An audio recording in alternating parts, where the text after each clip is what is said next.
Hello, my name is Dr. Doran O'Donnell, and today I will be talking to you about the Elaboration Likelihood Model, or ELM, of Persuasion by Richard Petty and John Cacioppo.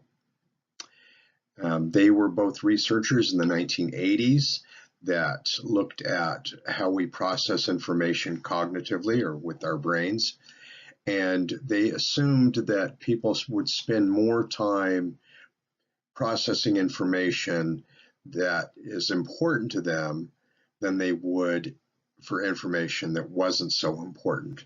And they found that it was true, but not only that, they looked for different cues to help them process the information. And so they came up with two different routes to persuasion. There was the central route to persuasion, and then we have the peripheral route to persuasion. So that's what I'm going to be talking about today, is the Elaboration Likelihood Model and the two routes to persuasion. The Elaboration Likelihood Model argues that people are cognitively lazy. And what they mean by that is that we don't like to expend a lot of our mental thought all the time. Think about going grocery shopping. When you're walking down the cereal aisle, if you had to pick up every single box of cereal and read all of the ingredients and all of the nutritional value before you could make a decision, you would never get anything done. So technically, we save our thoughts for information that is important to us, and we rely on other cues to help us decide on information that is less important to us. So the central root processing tends to lead to more lasting change or more resilient change to changes of opinion once the decision is made or once the opinion has been made. And as you can see in this model, the way it works is we get inputs, which are all of the information that we're going to process in our brains. The information is brought input to our brain, and through our cognitive process, we reason, we think about the topics, we think about the information that we've got regarding the topic. And we, like I said, this is usually when it's something of importance to us. For example, buying a new house.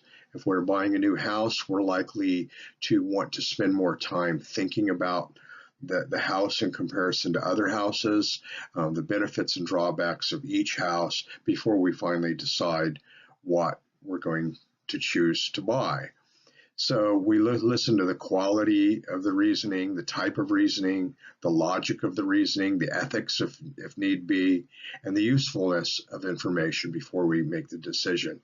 When it comes to a house, we look at, say, the age of the house, the size of the house, the cost per square foot, the area of the city that the house is in, and all of that compared to all of the other houses. We analyze all that information ourselves before we make a decision. All that information that we have so far is directly related to the topic at hand. But what if it's not something of importance? Well, if it's not important to us, we're going to use what's called the peripheral route to persuasion. So the peripheral route processing tends to lead to less stable opinions and more malleable, easier to change our opinion than if we make up the opinion on ourselves. And in this case, we bypass the traditional thought of analyzing data, and instead we use mental shortcuts to help us make these decisions. So for example, if I'm choosing a cereal at the grocery aisle, I will probably choose either something that I've had before or something that has name brand recognition, such as Kellogg's cereal or Post cereal, something that I know that I can trust. And I'll use that heuristic or that way to help me decide or make my decision. So the central root, as stated, takes a lot of effort. It requires critical thinking skills, and we use it when the issue is important to us, when we feel capable of analyzing and understanding the issue, and finally, when we have time to analyze the information. If not, we go to the peripheral route. And the peripheral route is when we use different cues called peripheral cues or heuristic cues to help us decide. And here's some examples of some heuristic cues. Reciprocity, social proof, referent power, authority, consistency, the number of arguments used, our trust in the source, and there's many, many others. So reciprocity basically means if you do something for me, I will do something back. So if somebody takes you out to lunch, you feel obligated to take them out for lunch. So that's not that they really have to persuade you to take them to lunch. You just feel you owe them. Social proof has to do with that there's power in numbers. If a lot of people are behaving a certain way, I will likely behave that way as well because I believe that society as a whole knows what they're doing. So if everybody starts going to a certain restaurant and I know about that, and I drive by the restaurant and I see that it's always busy, I'm going to assume it's a good restaurant and it'll change my opinion and make me want to try it.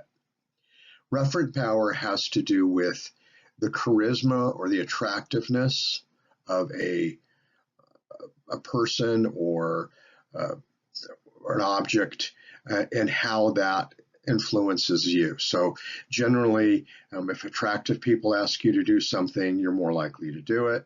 There's been lots of research that shows that. Also, attraction doesn't necessarily mean physically attractive. I know that I do lots of things for my friends that I think are really funny because they make me laugh, and I want to do things for them because they're funny. Authority has to do with somebody who has either expert knowledge in something or they have experience in the area. So a doctor, for example, or somebody who's lived through cancer if you're looking for what kind of cancer treatment to use. Either one of those might work as a method of authority to help you decide, even if it's an important topic. If you don't have the time or the capability to analyze it, you may rely on an authority figure to help you decide. Consistency, do I do things the same way each time? The number of arguments used. This is interesting, especially when you have really weak arguments. If you give lots and lots of arguments, you're more likely to persuade somebody because you have all of these arguments. The trust in the source, which has to do with source credibility, which I'll talk about in the next slide. And then again, like I said, many others. So the credibility of the source, when we're looking at source credibility, what we want to know is if they're honest, if we can rely on them, if they have expert knowledge or experience with the topic, whether they have some sort of referent power, do I like them? And are they consistent in their beliefs or actions? If any of these fall short, you're less likely to trust them and less likely to follow their information. In conclusion, ELM is an elegant and easy to understand theory. It can be useful when crafting messages to persuade others. Not everybody has the time or ability to process information, even if the topic is of great importance. Understanding the importance of a topic for others can also help us decide what information to offer. Like everything else, this takes practice and patience. Thank you for listening to my lecture, and I look forward to meeting you.